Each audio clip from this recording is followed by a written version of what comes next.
Respect it, I mean, we network across the globe, cause it's a global market in case you didn't know. And since we all about information flow, let me be the first one to welcome you to Tech Zone with Paul Amadeus Lane. Let's talk tech, cause technology changing the game. It's all good in the hood, it's everywhere. Now let's get to the show, cause we live on air, yeah.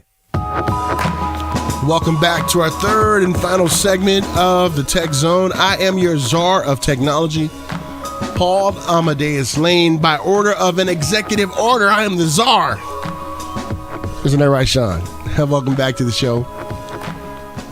We kind of teased it earlier in the show about this segment about cybersecurity. And we know cybersecurity is on the forefront after this election that was just had. But did you know that when it comes to businesses, not only do they have to worry about the cybersecurity, but also their storefront security too? Did you know that? What can we do? And joining me right now from SecurityScorecard, our great friend we had on earlier last year, actually later last year, joined us, gave us some good about the healthcare industry, is Sam Kassoumeh joining me. How you doing, Sam? Great, Paul. How are you doing? Doing great. And Sam has a nice little smirk on his face because I've been butchering his name, and I finally got it right, didn't I, Sam? Finally got it right. Yes, yep. My friend. Yes. So thank you so much, Sam, for joining us. We know we talked about cybersecurity with you before about the healthcare industry, and we know cybersecurity has been front and center here in the United States and even all over the world what went down during the election. But now we see when it comes to retailers now, you did a report on retailers, and my friend, I read the report, and I was just stunned. I had no idea. It kind of frightened me a little bit, but Sam, give us the nuts and bolts of that report. Sure. You know, in the retail industry, retailers have an especially tough job when it comes to information security. And why is that? When you think about the modern retailer, they almost have two storefronts. They have a brick and mortar and they have a digital site. And it's their responsibility to maintain security continuity across both. And if you think about a big enterprise retailer who has, dozens or hundreds of stores across the country or worldwide, that's a very large surface area of attack. And then to compound it, they have a digital website or maybe multiple websites. And that's a recipe for a very complex infrastructure to support retail's operations, which means that hackers have a very kind of large playground to go poke around in and to look for vulnerabilities and problems. And we'll talk about what are some of those common pitfalls for retail. And Sam, I'm glad you said that because maybe there may be someone listening right now who may be interested in doing a storefront business and also a e-commerce business. So I'm glad you're talking about making sure both are secure, especially when it comes to e-commerce and the electrical side of. So I'm glad you did. So let's talk about some of the things in that report that really showed us, just the vulnerabilities that are out there. Yeah. So let's talk about a few of those examples. On the and there's kind of three buckets. We'll talk a little bit about storefront security. We can talk about the digital security, but then there's also the employee side, the people that work for the retail companies that are handling the sensitive information. On the storefront side, when we think about information security, it comes down to things like physical security, things like making sure that the cages for the servers are all locked and no one has access to tamper with those. The wireless network inside the store is secure because oftentimes, I'll be in the Apple store, for example, and I'll connect to the Apple Wi-Fi, and you can even make purchases while you're in the Apple store right over your phone. You want to make sure the the Wi-Fi security is up to par, and that was actually one of the pitfalls. You think back to the big TJ Maxx hack from many years ago. Hackers were tapping into an insecure Wi-Fi network and siphoning off the credit cards that were going through the cash register.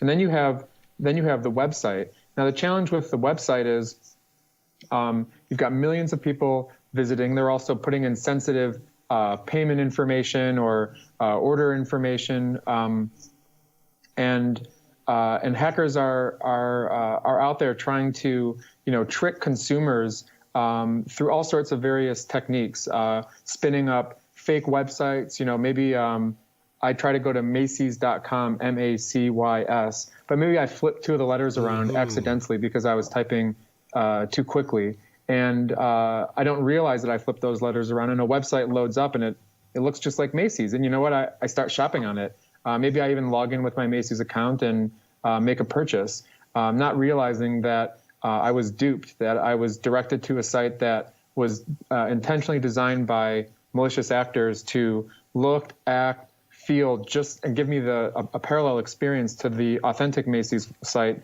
In reality, I was tricked or fooled into giving up some very sensitive info to an untrusted site. And then you think about employee security within retail organizations. You have employees running the supply chain, so they've got vendors and partners they're doing business with. You have employees running the e-commerce side, handling the payment processing.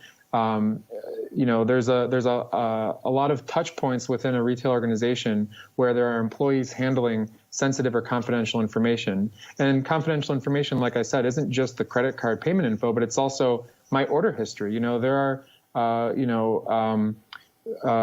for example, customers of Victoria's Secret probably don't want their order history published or leaked on the public internet, right? There's sensitive or personal information there, and the key there is educating the employees of the retail companies, both the employees that work in corporate as well as the employees that work in the retail store, on the protocol for how to handle that sensitive information. So it's always really important that companies have that internal information security program, that they have things like data classification, so employees understand what is top secret information, what is sensitive information, what is maybe public information, and they're handling it accordingly.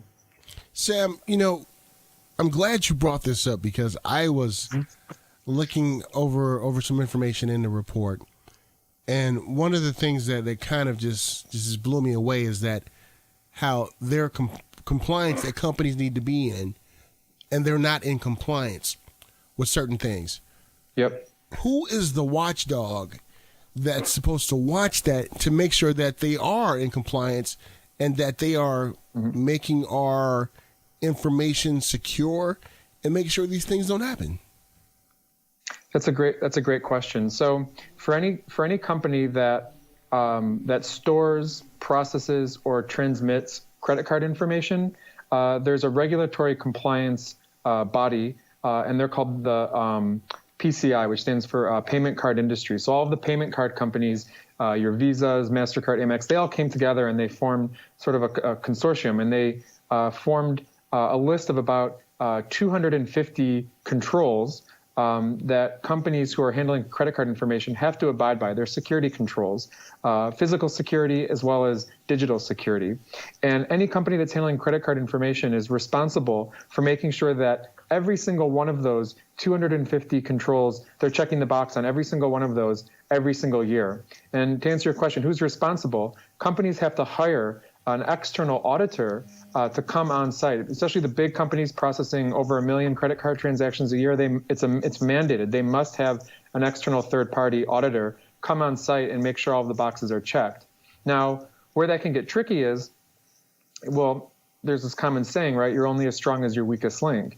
And in kind of today's modern digital retail environment, companies are not operating in a vacuum. They rely on vendors and partners in order to operate. So, a website might process credit cards, but it's not that retailer that's actually doing the credit card transaction processing. They're using a third party that then goes to a merchant bank to make sure that the transaction is valid.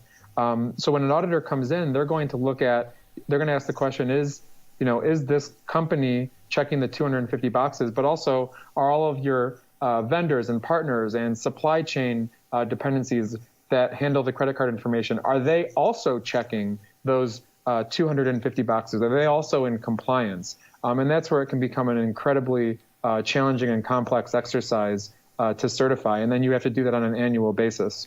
So, Sam, let's say that I'm getting ready to shop online, and I'm on a company's website, and they don't have the HTTPS should I shop online with them or shouldn't I? Because we know what that means. One's secure and one's not. Yeah, that's always the challenge. When we talk about retail security in general, there's always a series of kind of standard best practices to follow. And I tell everybody this when they ask, should I put in my email address? Can I give them my credit card? Can I trust this website? And there's some standard do's and don'ts. For trusted websites like Amazon.com, top tier security, very transparent about their security and privacy. It's probably going to be okay to create an account, save your credit card information, and feel pretty confident about it. But sometimes we're not always shopping on Amazon. Sometimes we're looking for that hard to find piece of furniture, and we find some local furniture store 1,000 miles away, and they have a website where you can order the furniture, but it looks kind of amateurish, right? And you have the option: can I create an account? Can I check out as a guest? Can I save my credit card information? In situations like that, when you're dealing with a site that doesn't have the clout and the credibility, I always recommend less is more in those types of scenarios. And the reason I say that is because when you enter your information in to a website, when you create an account, when you give them your name and address and your secret question, my elementary school name, for example, all of that information that goes into a database. And as a consumer, I don't think about the fact that my information is going to be stored in that database, maybe permanently, even if I only make a purchase one time. And I don't think about the repercussions that could take place 1, 2, 5, or 10 years down the road. That a website I checked out on 5 years ago just got hacked, and somehow my information from that time I purchased the furniture 5 years ago got leaked on the public internet. So I always recommend people to keep their footprint light, to avoid storing information, unnecessary information. And think about and remember the fact that anytime you're entering information into a website, it's probably immutable. It's probably going to stay there indefinitely, which means that you want to make sure that your information is extra secure. So in case a security event or a breach does happen, your information's encrypted, protected, and doesn't become disclosed on the internet. And Sam, thank you so much for sharing that bit of information with us. So now we have to be real and be conscious of some things, and that is too, Sam. The way that companies, let's say they don't even have a website, but the way they store data now in databases of their clients, of their customers, they don't even have to be online, and you can have your security breached. Correct, right? That's the age we're in now, right? Because especially they use like any type of computer, any type of online banking. They can our information is vulnerable. You don't even have to shop online anymore. Correct? I mean, you don't even have to shop online if you're browsing online. If you're sending emails with your credit card number, that information is in the clear text, right? So. Like an interesting scenario, right? If you want to make a purchase from me and you just send me an email, hey, Sam, here's my credit card number, go ahead and charge it. And you don't think twice, right? Because you trust the merchant. Imagine if the computer I was using that you emailed me, imagine if that got infected with a virus. Now that malicious software has access to my computer, has access to my email. And what's the first thing that a hacker is going to do who's controlling that software? They're going to go tap into your email, vacuum everything out. They're going to tap into your address book. They're going to tap into the areas where you store your passwords on your computer and just start pulling that information out and then going through it. So, to your point, there are so many outlets where your sensitive information can be leaked that you don't necessarily have to go on a website and put in your sensitive info. But again, it goes back to that point of being incredibly mindful about who you're sharing your sensitive information with. And me personally, I'm actually not super worried about my credit card because, I can call my bank and, depending on the credit card you have, right? But there's an 800 number on the back. I get connected with somebody in the U.S. I attest to the fact that I didn't make a purchase and it's not on my statement. And maybe they send me an affidavit to confirm, but it's a very easy process. What's more difficult is when you have my name, my address, information that can be used to replicate my identity. When you see information about my purchasing habits and decisions online, that information could be resold to advertisers, marketers, scammers. Hackers are always thinking about all the bad things they can do with very limited sets of information, and they get very crafty. So it's not always the credit card that's the goal. Sometimes it can just be your name, your number, your address, and maybe the things that you purchased, and that's enough to at least use it to act as a jumping point into getting your other information. There was actually a very famous, a few years ago, a very famous article about a journalist who had a series of unfortunate events. Somebody figured out kind of access to one of their accounts, and then they called Apple, and they were able to verify all of that person's sensitive information. And then Apple gave them their iCloud password, and then they had access to the iCloud. And once you have iCloud, you've got emails, pictures, contacts. You can essentially take over somebody's life. So those are the pieces that we're not always thinking about. That giving somebody information about my secret question could be used against me to take over other devices through that validation process. And we also remember what happened to Ashley Madison when that hack happened, and everybody got in trouble. Everybody was looking, "Is my name on it? Is my name on it?" That was and that was a bit of an awkward breach, especially for us, because what we do is at SecurityScorecard is we inform companies when they have kind of publicly disclosed weaknesses about their own security or about the vendors and partners that they do business with. And with Ashley Madison, a lot of folks were using their corporate email address to register on Ashley Madison to keep it kind of hidden. Trying to be slick, where it is trying to be slick, weren't they? Trying to be slick. So what happened was our customers logged in, and they saw that the security score dropped for a bunch of the companies that they were working with, their vendors, partners, supply chain. And when they went into the scorecard, they saw that the reason that the score dropped was because there were employees of the vendor that they're working with who had registered on Ashley Madison and had their credentials leaked on the public internet. So another thing we don't think about is kind of the repercussions that it can have to our own personal reputations. That lack of security can have. That is so true. And Sam, but before we let you go, my friend, is there anything else you'd like to articulate from the report that you really like the public to really be aware of? I think the number one takeaway for the public is when it comes to shopping on websites, always look to make sure that the website is in HTTPS.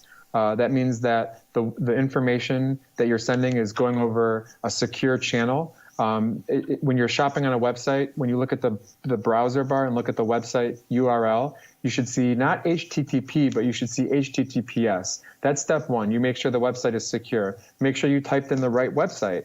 Hackers will take a simple website like Macy's and come up with every derivative misspelling of Macy's, so that no matter how you spell it, if you don't spell it correctly, you'll land on a kind of a phishing website that's there to harvest your information. And the same thing goes for banks, any websites where you're entering sensitive information. And then always be mindful about the way that you interact with a website. Am I going to come here and shop here all the time? Is this a one-time purchase? Is this a big company that has proven over time that they have good security? They've got a great track record. They've never been hacked. They publish their security and privacy practices, and they're transparent about it. Those are the websites that you can trust. The websites that don't do any of that, don't invest in security, those are the ones that you want to be a little bit more weary about before you give them any sensitive information. And Sam, for businesses out there, what kind of advice would you like to give them, or some closing remarks you'd like to tell them how they can keep information secure? Yep.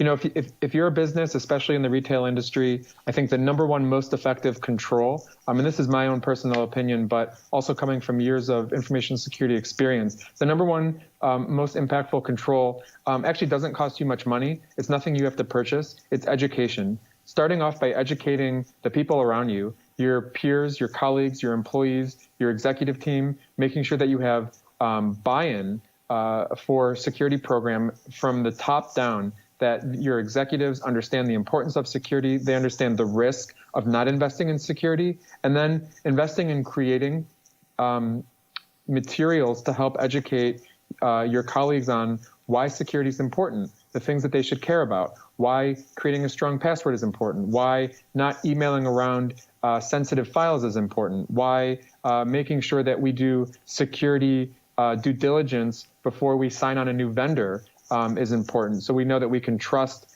the supply chain partner that we're working with our sensitive information. Those investments are very, very inexpensive, and they will help protect information in ways that companies can't imagine. It's what we call the Pareto principle, where you invest a small amount of resource into something like security awareness for a company, and it's going to net out an exponential result in terms of increasing the protection and also reducing the risk for an organization. Always starts with people. Awesome. And Sam, why don't you give some contact information out there so that businesses who are listening right now who would like to, get a scorecard of how they're doing, have you guys come and assess their information to make sure it's safe, how can they get in contact with you guys? That's right. You can visit SecurityScorecard.com. You're also welcome to email me directly, sam@SecurityScorecard.com. And we can help out both with understanding your own security posture, ways that we can help, recommendations that we can make to improve your security health, but also looking at the filing cabinet full of the vendors, the partners, the third parties, maybe the M&A targets that you're considering acquiring, all of the ecosystem of operational dependencies that a company has. We want to make sure that those companies are secure as well. We hear all the time from companies, I have a filing cabinet full of 5,000 or 10,000 vendors, and I'm wondering, who's protecting my information? Who's doing what they said they were going to do at the time we signed the contract?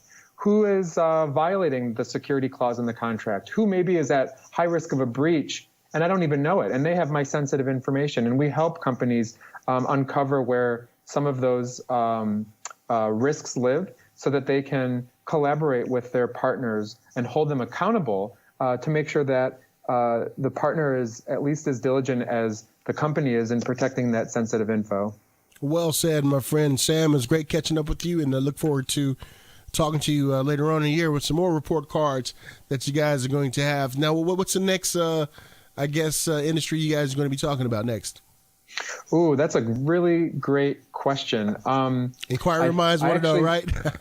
I actually don't know what the next industry is. I think they're looking both at industry trends, but we're also shifting and looking at some of the hot trends like Internet of Things vulnerabilities. So all of those devices that people have hooked up to, their home, their office. Nowadays, everything, has a connection to the internet. Everything from your thermostat to your refrigerator, consumer devices, toaster. I've seen light bulbs that have a Wi-Fi connection. And what we're starting to learn is all of those devices, with those devices, oftentimes security is an afterthought, which gives hackers the ability to connect into these devices and use them as a jumping point to controlling a company's network or even somebody's home or home office, which is a terrifying thought. So we're one of our next reports we're talking about is Internet of Things, or IoT for short, vulnerabilities. Sounds good. We're looking forward to it, my friend. So, hey, stay warm in New York, my friend, and we'll talk to you soon, okay? Always a pleasure, Paul. Thanks again for having me. Appreciate it. All right. We thank Sam Kasumi for joining me from Security Scorecard. Great information about cybersecurity, isn't it, Sean? My boy Sean back at home base, making it do what it do. Hey, time for us to make it like a tree and get out of here. Stay tuned. Other great programming coming up here on the station. And don't forget, make someone's frown turn to a smile and love those who are not able to love themselves. Kind of screwed that up this time, but you get the gist of it. Until next time, I'm Paul Amadeus Lane. Remember, subscribe to our YouTube channel, Paul Amadeus Lane, paulonwheels.com. Connect with me. Until next time, we'll Talk to you soon.